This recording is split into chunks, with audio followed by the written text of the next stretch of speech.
Hello friends, how are you? I hope you have been doing great.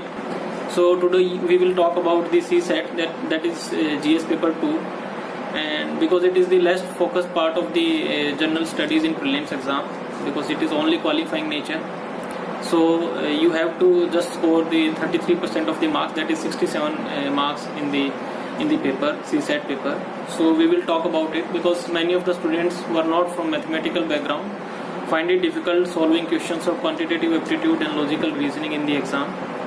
The other thing is that sometimes for the last two years, CSAT paper has been quite difficult, and the level of difficulty of questions in the exam has been quite tough. So there were many requests from students that I should make a video on the CSAT exam and how to approach it. So today we will talk about the CSAT exam and what is the main thing that you have to look upon while solving the questions for the CSAT.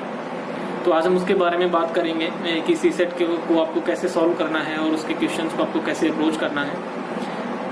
First of all I would like to give you an overall जो questions जैसे रहते हैं CSAT में जो आते हैं उनका कहाँ से क्वेश्चंस आते हैं और कितने नंबर ऑफ क्वेश्चंस आते हैं. मैंने एक ब्रॉड ओवरव्यू बनाया है. I will like to share it with you.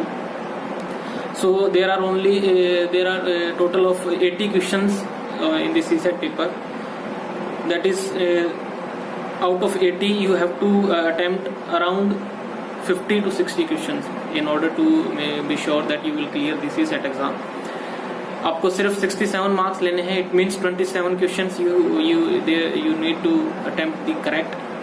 Roughly there are around 25 to 30 questions from comprehension and English passages, and around 50 to 55 questions are from quantitative aptitude and the logical reasoning. So friends, आपको overall questions जो attempt करने हैं, जो आपकी approach रहनी चाहिए मेरे हिसाब से, वो आप मिनिमम 50 या 55 क्वेश्चंस जरूर अटैम्प्ट करें. बिकॉज आपको 27 क्वेश्चंस ठीक करने हैं, तभी आप 67 मार्क्स वाले जो है बेंच मार्क को कट ऑफ को क्लियर कर पाएंगे. तो अगर आपको 27 क्वेश्चंस करेक्ट होने चाहिए एग्जाम में, तो ज़रूरी है कि आप मिनिमम अमाउंट ऑफ जो नंबर ऑफ क्वेश्चंस हैं वो at least try to attempt 50 to 55 questions. आप उससे ज़्यादा कर सकते हैं if you find it comfortable. तो आपको कैसे करने चाहिए, how will you attempt these 50 to 55 questions कि आपको प्रॉब्लम ना हो. Because in last 2 years the level of difficulty in the CSAT paper has also been very tough. सो बहुत प्रॉब्लम रहती है कुछ स्टूडेंट्स को जिनका background is not from mathematics नहीं है, या फिर जिन्होंने पहले कभी नहीं सॉल्व करा है रीजनिंग और क्वांट को, तो उनके लिए थोड़ी प्रॉब्लम रहती है. And because our much focus is only upon the GS and general studies subjects, so we also try to ignore these CSAT subjects and these CSAT quantitative aptitude and logical reasoning. So I hope that this video will make you somewhat comfortable with this exam, with this CSAT paper, and how will you approach it so that you don't face any difficulty or in the exam paper. So there are 2-3 things that I will share with you. The things are that at least try to attempt 50 questions. However, you can also attempt more number of questions if you find it comfortable, but at least try to attempt 50 questions. Second thing is that if you cannot go with one size fits all approach. So there is no hard and fast rule in UPSC that you have to first attempt logical reasoning questions or you have to first attempt the quantitative aptitude questions. I would like to say that if a student is confident in quant or logical reasoning, then he should first attempt the quantitative aptitude and logical reasoning questions. Only after that he should move to the comprehension part. But if a student is not very comfortable with the quant and logical reasoning, then he should first focus upon the comprehension and passages, and after that he should move towards the quantitative aptitude questions. So the thing is that you have to only cross a fixed benchmark, that you have to only score 67 marks in the CSAT paper. So try to give your maximum time to that part, to your strong area in which you are very comfortable. So अगर आप comprehension में ज़्यादा comfortable हैं तो आप maximum part अपना comprehension में दीजिए, ताकि आपके वहाँ से ज़्यादा नंबर ऑफ क्वेश्चंस ठीक रहें. Similarly if you are comfortable in quantitative then आप ज़्यादा टाइम अपना पेपर का ज़्यादा टाइम आप क्वांटिटेटिव वाले पोर्शन को ही दीजिए, that maximum number of questions are being are correct from the quantitative portion. The other things are that while solving reasoning questions, then I will give you some specific tips how to solve the reasoning questions, quant questions and comprehension questions. So while solving reasoning questions, don't go for complex reasoning. There are different type of reasoning questions in the exam. Sometimes a big statement is given, after that 4 to 5 questions will follow depending upon that question statement. So and sometimes there is only one question following a simple reasoning. So try to solve those simple questions that are only having simple statements and only 1 or 2 questions follow, because the level of difficulty in simple reasoning questions will be very less and you will need very less amount of time in solving those questions. It will further increase your confidence if you get them right.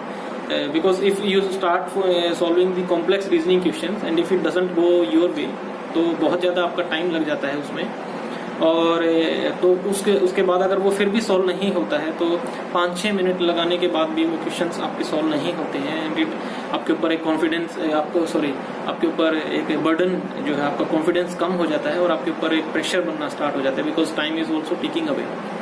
तो for reasoning questions try to solve those simple questions which are only 1 statement और 2 statement. बहुत छोटी जिनकी statement होती है, बहुत simple questions होते हैं, ओनली 1 और 2 क्वेश्चंस फॉलो दो स्टेटमेंट्स. वो बहुत इजीली सॉल्व हो जाते हैं, और आप जैसे ही आप उनको सॉल्व करेंगे, आपके ठीक क्वेश्चंस होंगे तो ये आपका कॉन्फिडेंस इंक्रीज करेगा और आप दूसरे क्वेश्चंस भी अच्छे से सॉल्व कर पाएंगे. क्वांटिटेटिव क्वेश्चंस के लिए I would like to say then don't go for very complex formulas, don't try to learn them और cram them, because many coaching institutes or many teachers say that they will give you a list of complex formulas from different arithmetic topics, and they will say that just cram them or just revise, just learn them. So क्योंकि आपने पहले अगर quant नहीं करा है तो उस time पे आप सिर्फ उन फॉर्मूलाज को रट के या उनको याद करके आप वहाँ पे क्वेश्चन सॉल्व नहीं कर पाएंगे. Secondly, you have to remember a lot of things from general studies portion, so it will be very difficult for you to learn and to remember those complex formulas of mathematics alongside with the general studies. तो आप उन formulas, बहुत complex formulas के पीछे मत जाइए, उनको cram करने का कोई फायदा नहीं है. बल्कि क्वांट के क्वेश्चंस को आप एक लॉजिकल तरीके से ही सॉल्व करेंगे तो it will be very beneficial for you. So try to solve the quantitative questions in a logical way. जैसे कि let me take an example from 2018 paper मेरे पास अभी है, और मैं आपको एक एग्जांपल देके बता देता हूँ.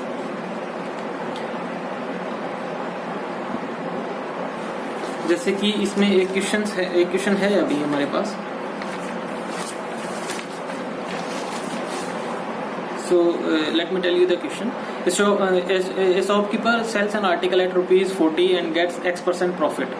However, when he sells it at ₹20, he faces same percentage of loss. What is the original cost of the article? तो इस क्वेश्चन के according to this question, and the selling price of an article is ₹40 and he gets some X% profit. But when he sells it at ₹20, he gets the same amount of or the same percentage of loss. So the cost price must be somewhere between these ₹20 and ₹40, because these are the two selling price. At one selling price he is incurring a loss, and at one selling price he is incurring a profit. So and the profit is same. It means the cost price must be somewhat between these two selling prices, that is ₹20 and ₹40. Selling price must be between these two prices, and वो इस तरह से होना चाहिए that कि वो इस तरह से बीच में हो कि उसको उतना ही प्रॉफिट और उतना ही लॉस हो. तो जैसे options are ₹10, ₹20, ₹30 and ₹40. So obviously ₹30 will be the answer, because ₹30 is that amount which is between the ₹20 and ₹40, और वहां से उसको ₹10 का ही फायदा और ₹10 का ही नुकसान हो रहा है. So what I want to say from this example is that कि आप जो हमारे लॉजिकल रीजनिंग के क्वेश्चंस होते हैं और जो क्वांट के क्वेश्चंस होते हैं, तो आप क्वांट के क्वेश्चंस को बिना फॉर्मूले के भी अटेम्प्ट कर सकते हैं. वहाँ पे आपको थोड़ी सी रीजनिंग लगानी पड़ेगी. तो कोशिश करिए कि आपको फॉर्मूलाज बहुत ज़्यादा याद ना करने पड़े और आप ऐसे लॉजिकल तरीके से क्वेश्चंस को सॉल्व करेंगे, then it will be very beneficial for you. आप जल्दी से सॉल्व भी कर पाएंगे. ठीक है, मैं आपको एक ट्रिक और बता देता हूँ इसी सेट के क्वेश्चंस को अटेम्प्ट करने के लिए। द सेकंड थिंग इज, अगर क्वांट के क्वेश्चंस आते हैं, जनरली अर्थमेटिक से रिलेटेड क्वेश्चंस आते हैं और उसमें आपको सॉल्व करने में, डायरेक्ट सॉल्व करने में प्रॉब्लम्स होती हैं या आपको फॉर्मूलाज याद नहीं है, तो try to go in an inverse way, कि आप ऑप्शंस को उठाइए और ऑप्शंस को फिट करके देखिए that which option is fulfilling all the conditions. जैसे हमारे को एग्जाम में कंडीशंस दी होती हैं that there is some number, अगर हम उसमें ये करते हैं तो ये होता है, उसमें ये करते हैं तो ये होता है।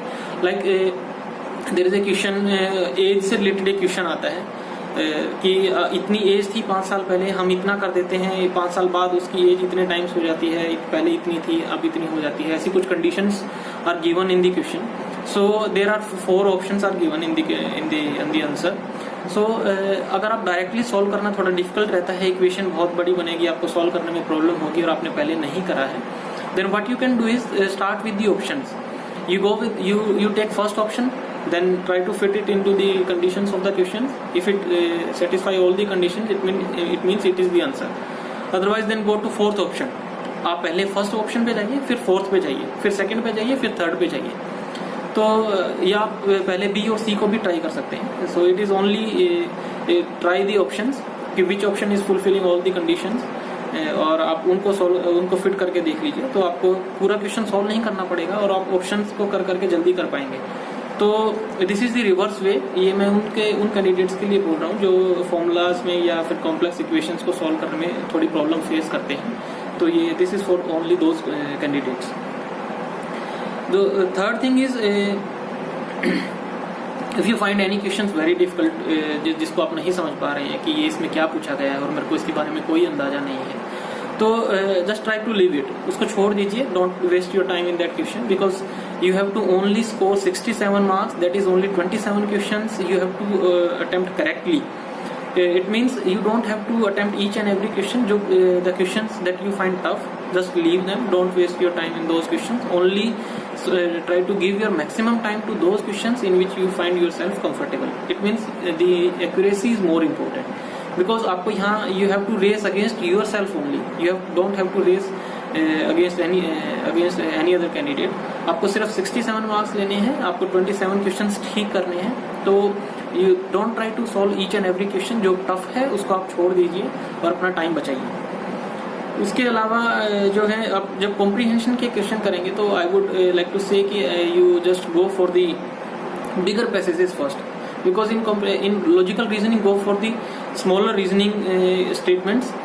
स्मॉलर जो छोटे रहते हैं रीजनिंग के क्वेश्चंस, उनके लिए जाइए, बड़ी रीजनिंग पे मत जाइए। लेकिन जब आप कॉम्प्रीहेंशन करेंगे तो I would like to advice कि go for the bigger passage, क्योंकि उसमें क्या रहता है कि आप एक बहुत बड़ा पैसेज पढ़ते हैं, उसमें टाइम लगता है, उसके बाद सिंपल एक ही क्वेश्चन होता है। ऐसा पिछले दो साल से 2-3 साल से ऐसा ही पूछा जा रहा है, तो उसमें आपको टाइम ज़्यादा लगता है, लेकिन आपको क्वेश्चन सॉल्व करने क्वेश्चन आपको कम मिलते हैं। तो बड़े पैसेज के लिए जाइए, क्योंकि आपको पढ़ने में उतना ही टाइम लगेगा, लेकिन उसके बेसिस पे आप 5-6 क्वेश्चन सॉल्व कर पाएंगे। दूसरा कॉम्प्रीहेंशन में दूसरा एक ट्रिक है that first go for the question. आप पहले क्वेश्चन पढ़ लीजिए। If you feel that there are direct questions, तो उन्हीं कॉम्प्रीहेंशन पैसेजेस को try to solve those comprehension passages first in which you find the direct questions. There are some questions like you have to find the inference, what should be the title, what should be the message from this passage. ऐसे questions में always there is subjectivity involved, तो आपको नहीं पता होता है कि क्या आंसर होगा, तो आपको गैस करना पड़ता है। But in some questions are very direct from the passage, तो आपको लगता है कि ऐसे डायरेक्ट क्वेश्चंस हैं, तो आप पहले डायरेक्ट क्वेश्चंस वाले पैसेजेस को करिए। And also attempt those bigger passages which have at least 5 to 6 questions based on that passage. अब ये होने के बाद फिर आप जो है छोटे पैसेज पे को सॉल्व करने की कोशिश करिए। And last and not the least advice is that do not panic in the exam, because CSET एक ऐसा पेपर है जहाँ पे आपको एक जो आप पूरा टाइम आप जीएस की तैयारी करने में लगाते हैं, लेकिन सेकंड पेपर आपका सीसेट का होता है, आपने बहुत अच्छे से तैयारी उसकी नहीं करी होती है, और समटाइम्स आप बहुत ज़्यादा कंफर्टेबल भी नहीं रहते हैं उस सीसेट के पेपर्स में। तो अगर आप वहाँ पे पैनिक करेंगे तो क्या होता है, because you are solving some reasoning part, तो आपको बहुत सारे परमुटेशन कम्बिनेशन लगाने पड़ते हैं, तो आपके ऊपर प्रेशर बिल्डअप होना स्टार्ट होता है। जैसे आप एक रीजनिंग सॉल्व कर रहे हैं, उसमें आपको 5 या 6 मिनट लग जाती हैं, उसके बावजूद भी आप उसको सॉल्व नहीं कर पा रहे हैं, तो आप बहुत पैनिक कर जाते हैं, प्रेशर इंक्रीज कर जाता है और आप फिर उसके बाद वो लॉजिकल रीजनिंग नहीं ढूंढ पाते हैं या फिर वो आंसर नहीं निकाल पाते हैं जो कि आप एक काम एंड कंपोज माइंड से निकाल पाएंगे। तो ये एक मैं कहूँगा कि एक दोनों तरीके से आपके ऊपर बर्डन इंक्रीज करता है और आपको आपकी परफॉर्मेंस डाउन होती है उससे। So first thing is do not panic. First and last thing is do not panic in the exam because it decreases your efficiency. And whatever questions you can attempt right, you will attempt them wrong. So it will hurt you more. So try to maintain your attention and the calm and composed mind during the exam. So it will help you. So friends, यही है मतलब सी set के लिए आप जो मेरी जो advice थी।